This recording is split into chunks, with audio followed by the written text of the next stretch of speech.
Meeting of the Board of Safety for October 15th, 2024 is called to order. We need to just do a declaration of any conflict of interest. If any board member has any personal or financial conflict with any issues or individuals on the agenda, then please be sure to recuse yourself during those portions of the meeting. We will next certify the executive session. The board held an executive session on October 15th, 2024 for the sole purposes of receiving information about current and prospective employees. No other topics were discussed and no final board actions were taken. Next up on the agenda is the consent agenda. The consent. Where is the agenda? The agenda is right here. We were supposed to elect a vice chair Yes. before certifying It's anything. okay. The vice chair certifies. After the call to order, we would have had an election for the vice chair. So let's see about getting one of you three guys want a elected paper as the copy? vice chair. Yeah, Yeah. I move to elect a vice chair. We have a motion to elect a vice chair. Do we have a second? Okay, but who do you recommend be elected as vice I chair? think John, the one John, who I think, didn't would be dress so up. fun. So there's a motion Very excited for John to be the vice chair, which Yeah. only puts you on the spot to do things when Barbara is not here. So I will be candid. I am thoughtfully discerning whether this is the right fit for my service to the community. Being on this Being board? on this board. Okay. So I'm not sure that I want to necessarily serve in the vice chair role and then soon or in the near-term future then resign and you're back in the position to have to find a vice chair. So there's a motion for John to be the vice chair. Do we have a I second? second it. Okay. Is there any discussion? Well, I don't have any. Any discussion? yep, no discussion. All in favor of John being Does the vice? does the person being nominated have to consent? I feel like there's a function of consent. There isn't, no.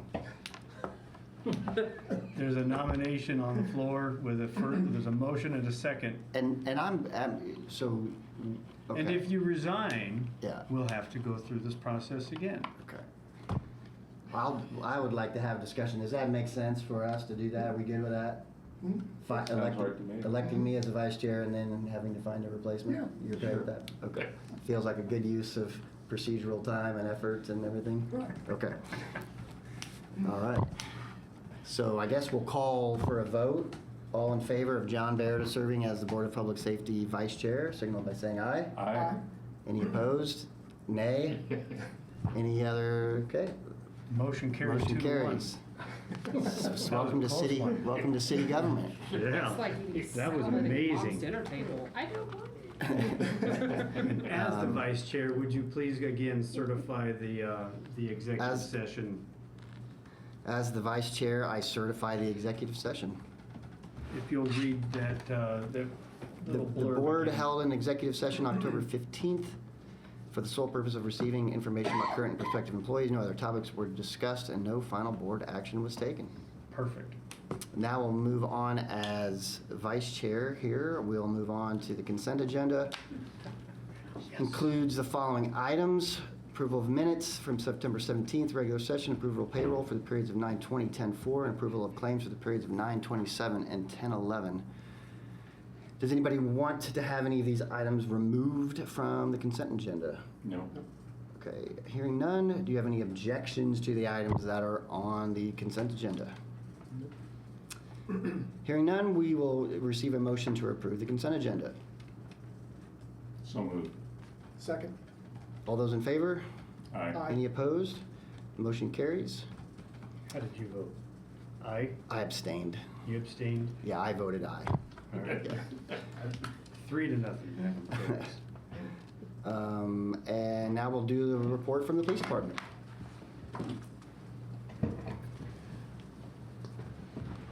All right, calls for service for the month. As you can see, we had less than 1% decrease in calls for service from 23 to 24. So we're staying on roughly the same amount of calls for service from last year. So we continue to have a large number of calls for service, and we still have a few months to go.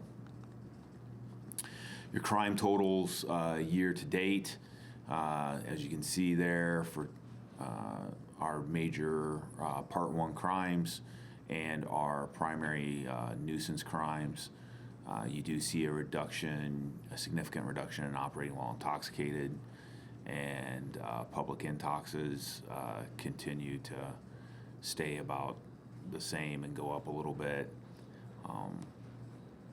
Any questions on any of those? Traffic stop comparison, we continue to be proactive with traffic stops.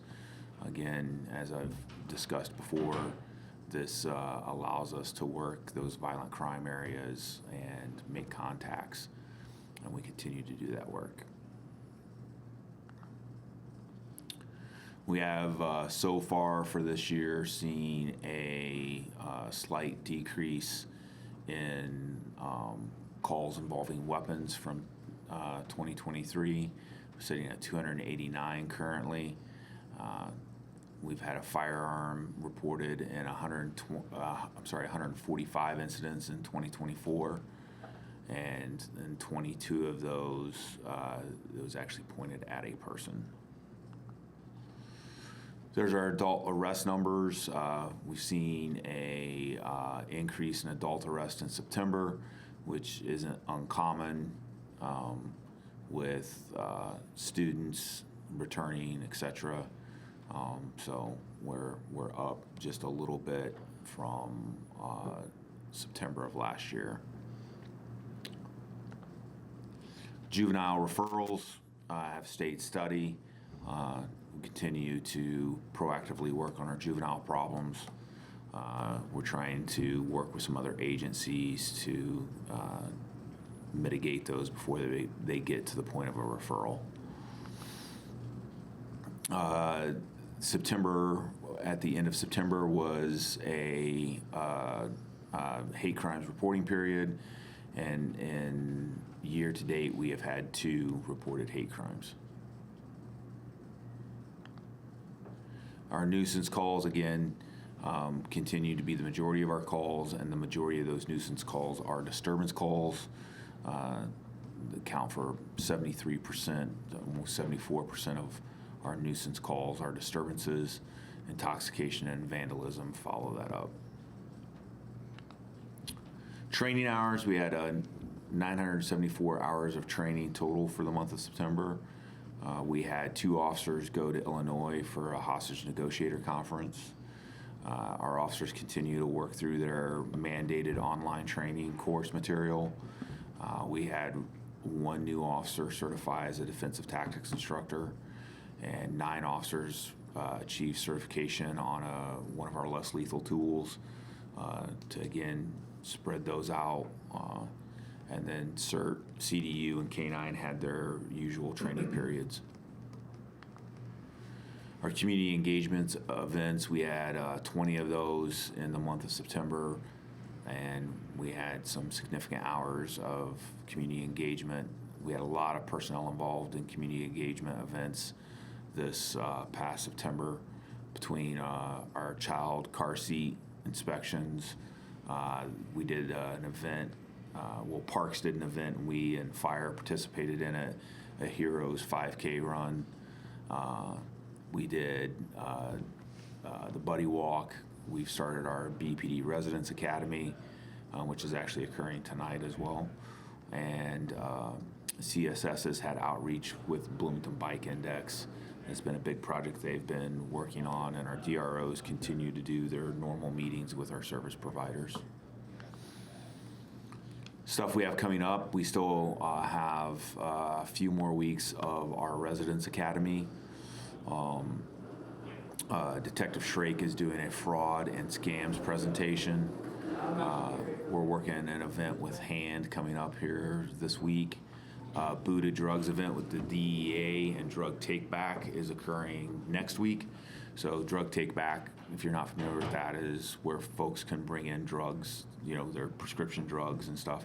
We turn them in and get them to the DEA for disposal. So if you know anybody out there that has cabinets full of old prescription meds. It's a good event to bring them to. And- That's at Kroger East, by the way. Yep. And suicide prevention awareness out of the darkness walk will be participating in that as well. Our social services had 78 referrals. Our social workers had 342 contacts. Some of our wins with that, we assisted a client with enrolling in Medicaid and completing a housing application. We helped with some submitting some pay stubs for nutrition assistance. They did a collaboration with MIH team to provide grief resources to a client, while MIH assisted with medical conditions after the death of a partner. Our ORS folks have done a lot of outreach, day-to-day outreach in the downtown area, and we've connected folks with Centerstone and helped them with some vital prescription work.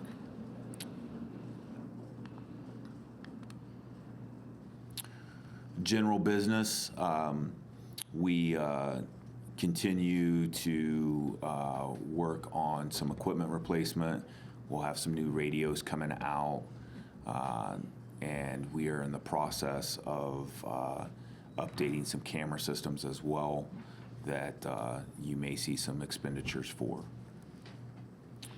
Personnel issues, before we get to those on the docket, Captain Pedigo will cover current staffing. Currently, it hasn't changed from, I believe, the last meeting. We currently have 90 sworn officers, so there are 15 total openings on the sworn side of the house. We do have one that has resigned to take a position with IUPD, and his last day with us will be October 27th. But I'm certainly optimistic with I'm kind of waiting to announce the next hiring process until we have the salary numbers for 2025 solidified. Obviously, the budget passed, but now the salary ordinance that will actually lay out what the actual salaries will be for police officers goes before council. It's a first reading this week, and then, yeah. So we should have those numbers after the second reading in another week. We should have those numbers solidified, so then I can actually advertise the next hiring process, and it looks like it's going to be some pretty significant pay increases. So I do anticipate some a fair amount of applicants that will be interested in the new salary once I'm able to actually announce it. And where will those applications come from? It'll be, I anticipate, because of being contacted by people that are already sworn officers, as well as several people that are not sworn. I don't think that the non-sworn, unless they hear about it word of mouth from some of our people or something like that, they aren't necessarily familiar with the pay raises that we're looking at. But I've had several sworn officers from other agencies that have reached out and said, word on the street is that there's some raises Within Monroe County? People coming from adjacent probably communities? adjacent. Yeah. I think that I'm not going to rule out the possibility of maybe an applicant, maybe from, I don't know if it'd be IUPD or the sheriff's office. I don't know. Yeah. But I would say most likely the surrounding counties, and maybe honestly, I know that we have one that's kind of in the pipeline. He's kind of on hold while his wife finishes law school, but potentially Indy Metro as well. Yeah. Do you have any idea how many are commuting out of county right now to go to other departments? I know a couple, I think. Yeah. I'm sorry, you mean? Leaving Monroe County to go to Indianapolis or Yeah. to Greenwood. There's, again, in the past, there's been a few, but Yeah. right now, we don't know of any. Yeah. Yeah, I know there's a lot of officers that obviously with either our agency or other agencies in Monroe that live in surrounding counties. Right. But I think that obviously seeing the squad cars in these surrounding counties has obviously also been, it's a rolling billboard. So that has been a help as well since the mayor approved the take-home car program. Yeah. Is it true in like the big picture that we're retiring and more people are leaving the profession than we're bringing in. Is that generally a true statement, or is that not true? I'm not even sure they're retiring. I think that there's a lot of people that Just leaving the profession? they've just decided to, yeah, not, just to maybe get out of this profession and seek another one. It's just, this is just an observation, but ultimately, we're just taking people from other communities and we're buying them, so they'll come here, and then Greenwood's gonna have to go buy their people from, so like, our little world maybe wins in the hiring process until someone else catches up, and it's just this, It's constantly it's a race. I guess it's I- good if they're working Bloomington, I but it's kind of bad like if they leave I kind of Comfort. like to use the old You know? Cold War era arms race kind of Yeah. thing, right? It's Yeah. an arms race of benefits and Yeah. what's appealing to It's just to interesting. yeah. potential hires. It's like, yeah. Okay. Other comments before we go on to the personnel? Okay, so we have, can I get a motion regarding Garrett Heitink? High tink. Heitink? Can I get a motion to promote Officer First Class Garrett Heitink to the rank of Senior Police Officer effective October 14th, 2024? Move to promote. Second. Any discussion? All in favor? Aye. Aye. Any opposed? I'm aye. The motion carries. Next, may I have a motion to extend a conditional offer of employment to Fahim Bade as a probationary police officer conditioned upon successful completion of the remaining steps in the hiring process, including psychological examination and acceptance by the local pension board. So moved. Second. Any discussion? All in favor, signify by saying aye. Aye. Aye. Aye. Any opposed? Okay, the motion carries.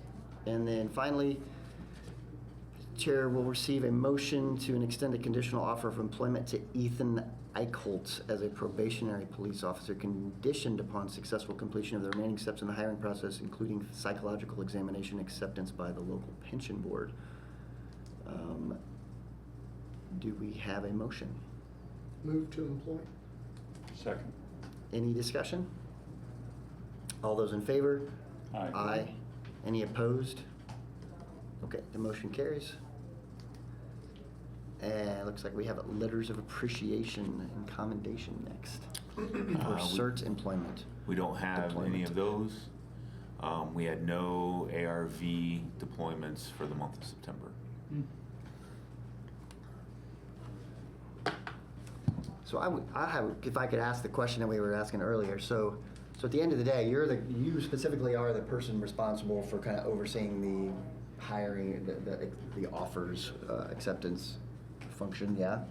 Yes, with approval from the chief of police, obviously, but Yeah, yeah.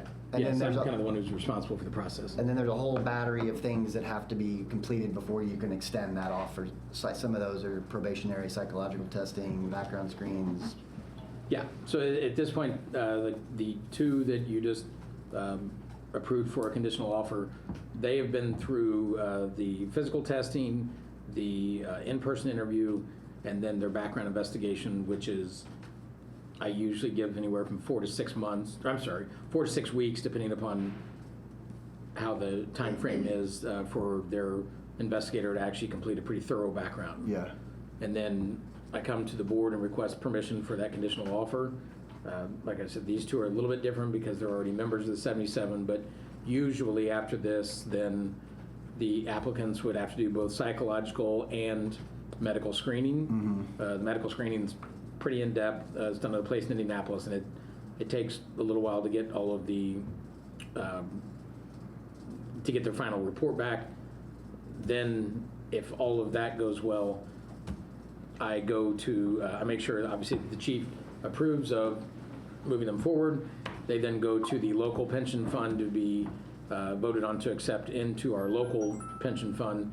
If they approve it, then I mail those off to the state of Indiana. The state reviews it, the state doctor reviews all of their things and says, yes, you may offer them employment. So when Tim was asking about Fahim, I think. You hadn't spent maybe a lot of time with him. You said you spent a little bit of time with him personally? Yeah. Not a lot. No. Yeah. So I'm basing, I put a lot of faith in our background investigators because they really get to know that person very well. Gotcha. And their job is to find the people to interview to make sure that person that their character is someone that we want to work with us. And that could be, I know that in this instance, there was ex-girlfriends that were talked to, there were so like the people that might not always have the most favorable things to say, those are the ones that we look Yeah, for, yeah. just to make sure that that we have a good idea of the person's character and that, that they're the type of person that we want to wear this uniform. So while you're signing off from like a governance perspective, you're relying on Yes. heavily the investigative kind of Yes. people in their assessment and their kind of. And we have had very good luck with the psychologist that we contract with. She works with several agencies and does both, well, depending upon if she works with you as a client or not, but she'll do everything from pre-employment screenings or fit for duty situations. She'll do second opinions on individuals if there's been a potential issue that another psychologist has brought up as something that they were concerned about. And she provides very detailed reports. So I also rely heavily on Dr. Dardine she does far more than what is the Is that the minimum. person who does the examinations? Our psychologist that we contract with, yes, Dr. Kelly Dardine, she's out of Lafayette. Okay. But she goes well beyond the minimum requirements per state statute as far as the testing that she's required to give applicants. And she goes well beyond that and does many more tests that she finds are good indicators, as far as whether or not a person is fit for this job. Thank you. Yep. Appreciate it. Next up, we have fire department business. All right, we'll give you the statistics for the month. As you can see, that's the year-to-date total. Different types of calls. EMS obviously leads that and will continue to lead that for a long time. Down at the bottom, you can see the difference between IU, the city, and then mutual aid calls outside of the city. And that's the different types of calls to the IU campus that we run on. That's the heat map, shows you what the locations that are in red are the ones that we've responded to the most for the month. Response times, almost 67% are in the blue there with 240 seconds. You can just see how it breaks down. Some of that's, takes in construction. We're getting ready not be in a temporary building here. I'll give you that update here shortly, but that takes all that into consideration. This is our inspection goals. They've already reached their goal for the year. We still have a couple months to go, so they've been busy. You can see up there at the top box is how many education contacts we've had. We have a goal to install 100 smoke detectors. We're closing in on that. We're at about 75% of that goal. And then our K through 12 school visits will pick up this month because it has been Fire Prevention Month, and that's usually the month where he gets a lot of his visits to schools for this month. Training hours are above what we want to see, the average, so we're ahead of that again for the second month in a row. You can see some of the courses they took: rope rescue, EMT skills, instructors, and then this is the first month we've not had a recruit in some kind of recruit school. So that was a nice change. The MIHs, you can see their numbers. I think the biggest thing there is the wins they've had. They've had 5 different communities reach out, want to know how they've established their program and how it's going. So that's a pretty good indicator that we're doing it the right way. They did a car seat clinic with BPD, and you can see the one there where they helped with electric bill. So they obviously go outside of just medical stuff. They try to help their clients any way they can when they find there's an issue. So they're well into their clients. I will say 2 of them actually just received state awards 2 weeks ago at a state conference for the way they take care of their clients. So on the state level. This is to Max. Many thanks for the additional stickers. He gave somebody obviously a bunch of stickers to help with. He's big on a food drive that happens around the holidays, and so the MIHs gave some stickers for the put in their flyers to help with information. Oh, back. Hit one too many buttons. General business. I'll let you know that October the 24th will be a hose uncoupling / ribbon cutting for our new station. We're ready to move in. And then we will actually have an open house from 11 to 1 on the 26th, which is Saturday, for everybody to come and visit. We're pretty excited. Tomorrow is our final walkthrough, and looks like it's all on path to be turned over to us after tomorrow. So good shape there. We will actually get bids, I think Friday. The bids are due for Station 3 remodel. And then we are having a meeting next week, continuing our planning and development of our training logistics building south of town. So everything is moving along pretty rapidly at those those things. And we'll be moving out of where we're at. And administrative side, we'll be moving to Showers West, which is right next door. The MHs have already moved, so about a third of our staff is already over there. So it's I think yesterday cleaned the carpets, and that was the last thing I needed to do, and we're all ready to move as well. So we'll be where we're going to be for a while.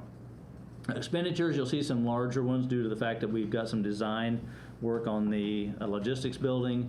The bid packets went out for Station 3, so some of that money has come out of there to pay for those design features. And then personnel issues, we have 2 on that's off sick right now who just had surgeries, and then 2 are on light duty who are doing rehabbing and getting ready to come back. And we just took our packets to the state today to PERF, and November the 25th, I think, is anticipated hire date. Will be at full staff. I think that's all I have. Given what we've witnessed in Florida over the past several weeks, months, how ready would Monroe County first responders be? Obviously not with a flood or surge water. What's your level of confidence that we would be able to deploy all of the coordinated systems in a way to minimize? Well, I feel confident we can do it. I mean, we do it obviously on a smaller scale every day. We done it 3 years ago during a flood, deployed all the resources. I don't know how many rescues we made that night. It was into the, double digits easily. Yeah. And with the working relationship we have now with our county department, there's no doubt that we could. I wouldn't say we wouldn't be overwhelmed if we had, a couple tornadoes or something, but I think we could deploy our resources and do callbacks and things that we would need without a problem. Is there anything that's like an incremental unit of something that you wish you had from a gear or equipment perspective? We are getting ready to, when we make the move, we are standing back up a rescue company, which is something that had kind of gotten lost in the shuffle over the last several years that we felt was very important, and our crews did. Just as a quick comment, we did back in January, we had a crew meeting, let out a survey, asked them what they felt was the outside of pay, because we knew that was coming, but what was the number one thing what was things we could take care of? Yeah. The number 2 vote getter was we needed a rescue company. We were able to hopefully next week when the moves are all made, we will stand that rescue company back up, and I think that will help us be able to get the equipment that we've not been able to the scenes that we need to now more efficiently. So that's I think that was our last piece to get back where we needed to be. Awesome. Good. Thanks. All right. Thank you for the report. Any old business? Okay. Any new business? I'd like to give a very brief update on the status of the City of Bloomington's merit system. The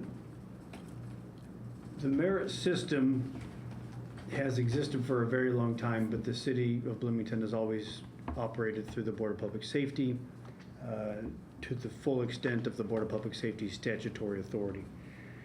Recently, legislation was passed that created a situation for all municipalities that have a certain level of employment in either police and or fire to either do nothing and have the merit system come into existence on January 1st of 2025 for all departments that meet the bill, and both fire and police meet the bill for this statute, or to have actively rejected the merit system.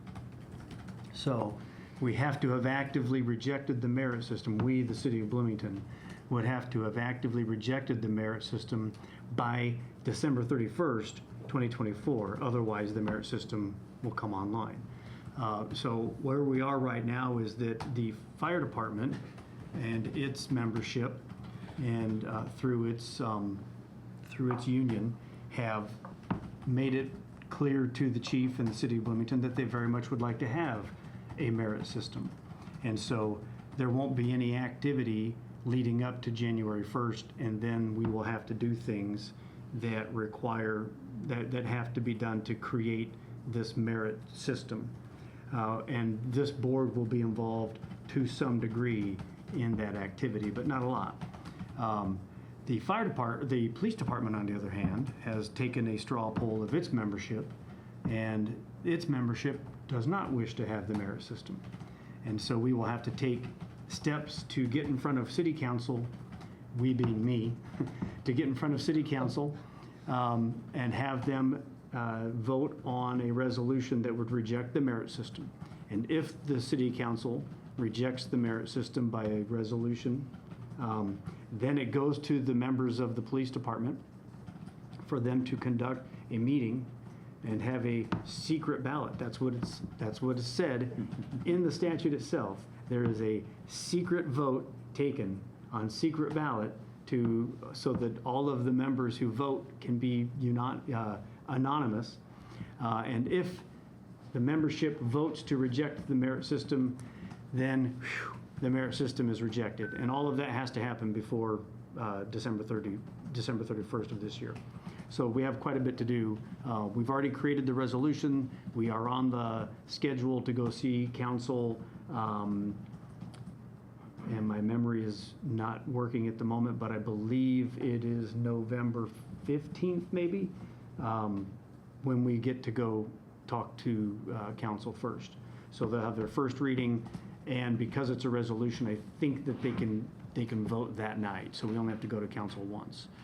Then this board gets to issue a notice of the fact that the resolution occurred and give the membership ample time, 3 weeks notice. So within 3 weeks after the notice that we give the members, they will have their meeting. And we don't even get to go to that meeting. It's a private meeting as opposed to a public meeting. It's held only by the membership of the police department, who will then have that secret ballot vote. And then we'll find out how that went after the fact. What's the merit? The merit system, yes, will create a board that will create rules and regulations that follow statutory rules and regulations for the hiring, the promotion, the discipline, and the firing of members of whichever department we're talking about. In this case, it'll be the fire department. So the statutory authorities of this board to hire, promote, discipline, and fire department members will move to the merit system. And that's all that the merit board does. But the merit board only with fire because they're Only elected. with fire. And then with police. They'll still come here just like they always have, assuming that the merit system gets rejected on the police side. So this board will still be in place. This board will still function like it always has, with assuming everything goes away without. Talk about bearing the headline here. Right? It'll still function, and except for the fact that it won't have that personnel responsibility with the fire side, assuming everything goes the way we think it might. Yeah. If both merit systems get put together, there will be 2 merit boards, one for each department, and they will be responsible for the personnel issues of those 2 departments. And this board will be responsible for invoices and payroll and receiving information from them like we do, and just being an oversight board to make sure that the 2 departments are following the laws as they are expected to follow them. That's my story. Questions? What are the trade-offs of the merit system? Why is it good for fire and not something that police is interested in? From fire standpoint, the union likes it because they actually get to appoint 2 people to the board. The board is set up to have 1 member of the city council appointed, 2 members from the membership. So 2 fire department members will be on that merit board, and then 2 members appointed by the mayor. And that's the makeup of the 5 members of the board. And so, yeah, they like the idea of having their membership be a voice of in the the hiring, body, yeah. the discipline, the promotion, all of that stuff. What about on the police side? Police department's position is that why fix something that's not broken? Yeah. Has been the general consensus is that this seems to be a fairly good system for the way we've conducted business for as long as any of us in living memory can remember. And why change? Also, selfishly, it means I would have to come to 24 meetings a year as opposed to 12. And You only so, get Again, one vote, bearing so- the other reality of this is, well, I've lost my train of thought. What the heck was I going to say? This is not a set in stone decision. So fire could a year later decide, we didn't really like that, so let's go back to Board of Public Safety, right? Same with police. They could be like, well, the fire department really likes it, and we've been talking with them, and we really have changed our mind. We actually do want a merit system. They can come back and elect to go into a merit system. So none of this is set in stone. It can be corrected later, either way. Okay. So that's, I just wanted the board to Yeah. understand that. Yeah, That's where we are. great, thank you. Members of the public might ask you questions about it as it becomes more and more publicly known. And so you're free to discuss that with public or refer their questions to me, if you'd like. Okay, any other comments, discussion? Yeah. Police department. You guys did a bang-up job using flock cameras, a rapist, a bank robber. That's pretty darn good. They are a force multiplier. Yeah. What is flock camera? License plate readers. License plate Oh, readers. okay. So stationary LPRs that are mounted on poles that only get the rear of the vehicle, so you're only Gotcha. capturing vehicle data. It doesn't do anything with like occupants or anything like that.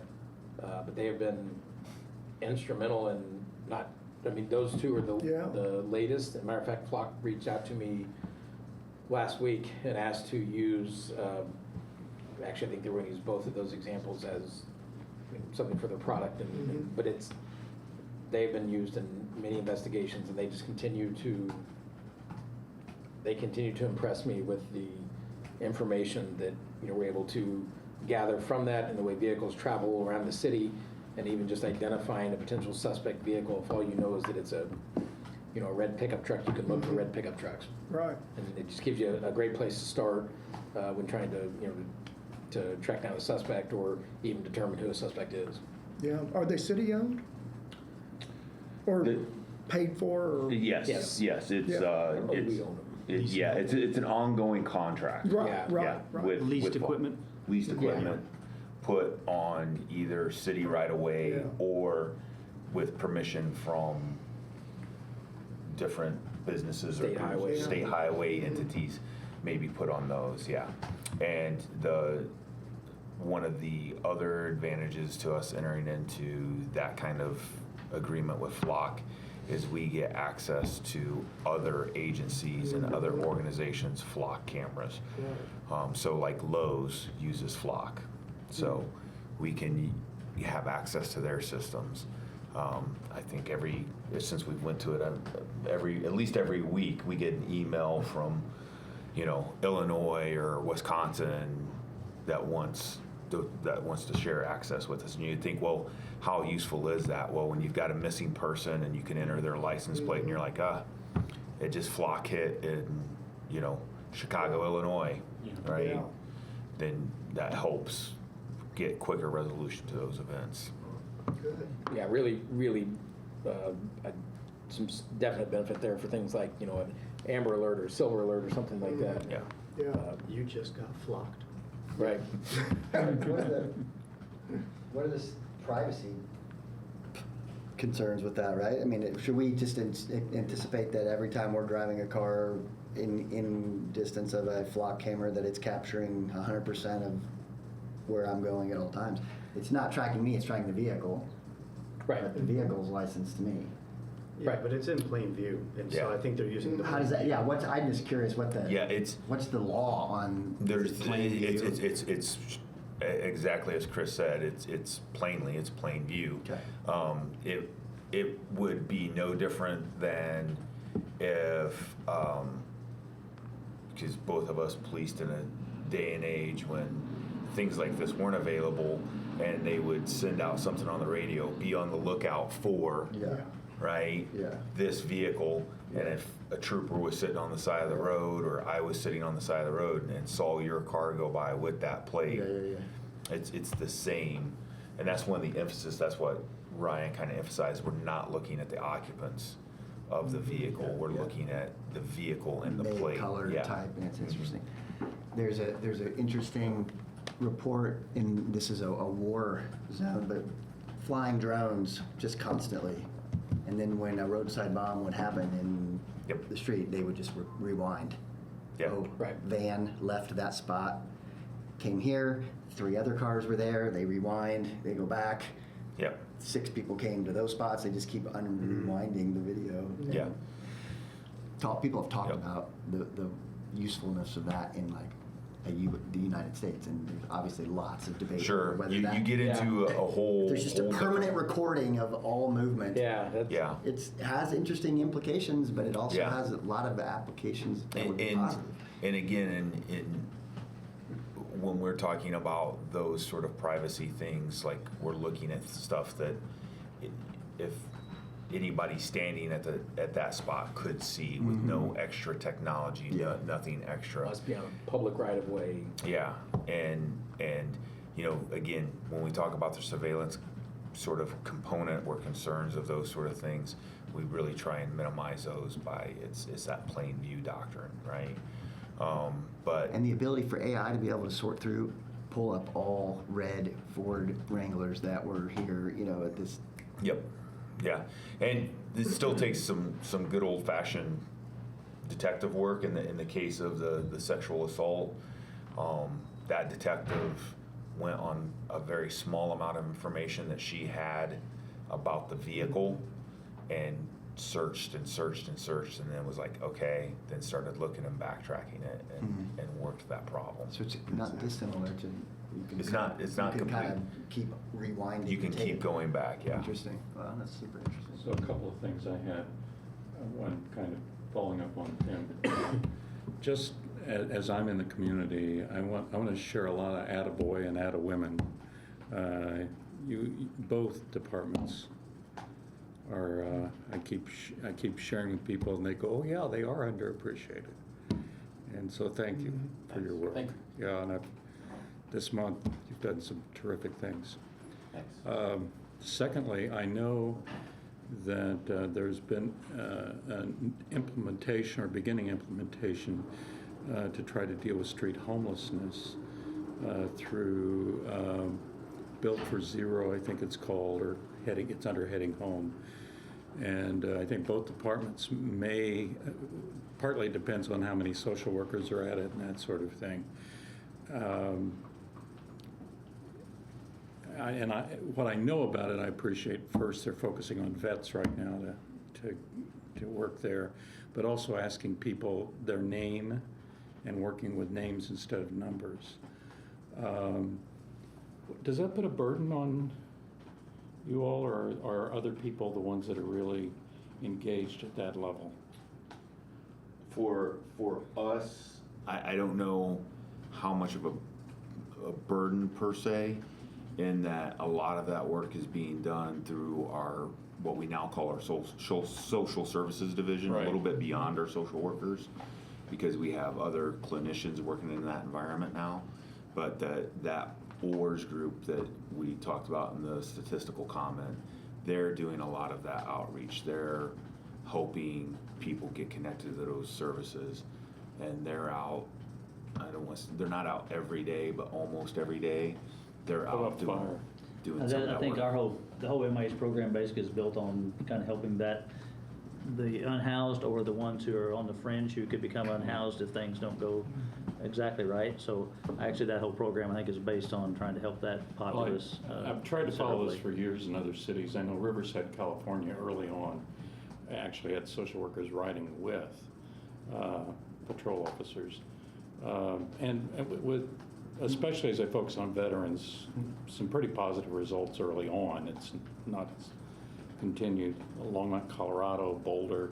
There's some interesting things going on out there, but I want to be certain that while that's a high priority for me to see that we begin to help folks and understanding that there are enormous problems with mental health and In drug a lot of abuse and cases so for forth. us, our patrol officers, when they've started to identify those populations and those folks that can benefit from that kind of outreach, they get forwarded on to social workers, and the Right. social workers are the follow-up. Right. So the case flow, if you will, doesn't make it overly burdensome for us to do that Okay. kind of work. Thank you for your work. Thank you. Yeah, I'll echo Phil's appreciation for everybody. Thank Okay. Petitions and communications. No public. Okay. And then the chair can adjourn, or do we need a motion to adjourn? You can just adjourn. Okay, meeting's adjourned.